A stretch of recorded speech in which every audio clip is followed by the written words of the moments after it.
I do like these Can-Ams, particularly like these ones with the orange engines. This one is a 1979 Can-Am 370 qualifier. So the qualifier is an enduro bike. And for this year, I believe there wasn't really a lot of difference between the enduro bike and the motocross bike.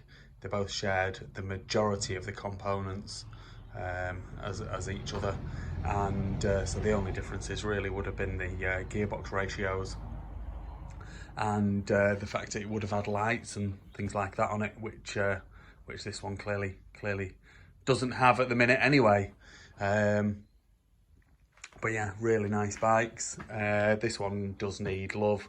Its main issue with it is that the engine is seized up, and I was planning to have a go at unseizing it by rocking it backwards and forwards in gear, but I can't get it in gear either, so it's gonna need a full strip down. The engine parts are relatively easy to come by. There's a lot of these engine parts, the Rotax engine parts that you can obtain through Rotax UK or SWM in the UK, so shouldn't be too difficult to get hold of stuff to repair it. Other than the motor, and there's a bit of damage there to the crankcase, which would need a repair really. But that's the chain guard would have mounted on there. So quite a common bit of damage. Other than that, we've got obviously the original VIN tag and everything like that on it.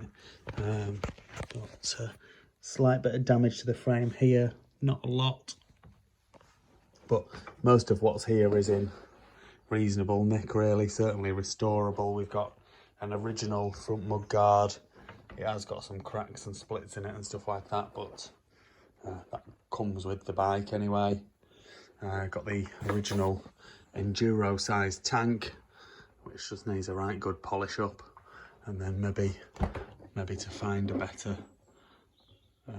tank cap.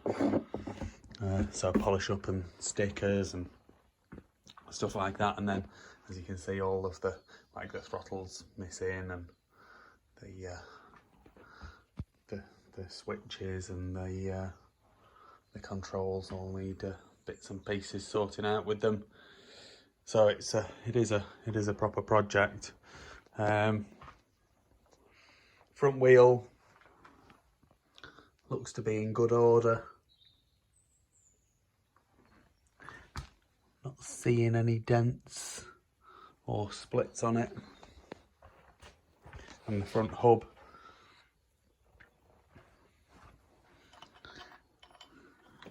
it's in good order. There would have been like a bracket that would have bolted on there to hold the front brake cable in place.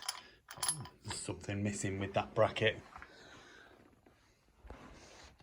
So the brake plate's all right. There's just a bit of a bracket missing, and the hub is all right. And then looking at that front rim again on this side, I can't see any dents or splits. The pipe, there is bits of rust that have eaten through it.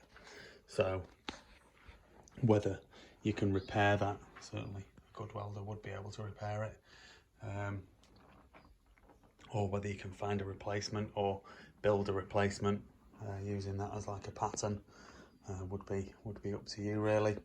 The forks, the chrome on the fork seems to be in good order, so other than a rebuild, they should be okay.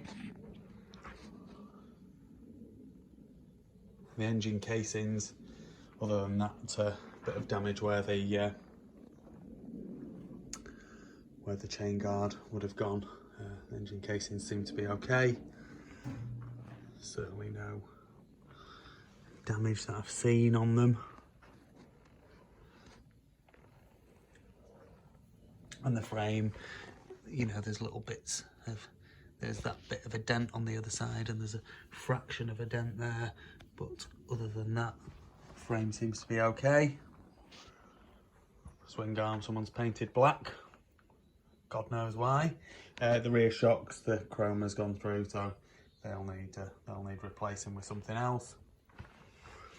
And then we've got the rear rim, a rear brake plate, seems to be in good order. Brake arm's a bit bent and is not located properly, so shouldn't be too much of an issue to sort, but it does need doing. So yeah, rear rim on this side definitely looks okay, straight, no cracks, and the same on the right hand side as well. Doesn't look to be any dents or cracks in that either. They've had the wear out of that rear sprocket, I reckon. Flipping heck. That was slipping bad. So there we go. So it doesn't go into gear, and engine doesn't turn over. So it's definitely a full rebuild required. But there we go. 1979 Can-Am 370 qualifier enduro bike. Please like this video and subscribe to my YouTube channel. Just search Phoenix Motos.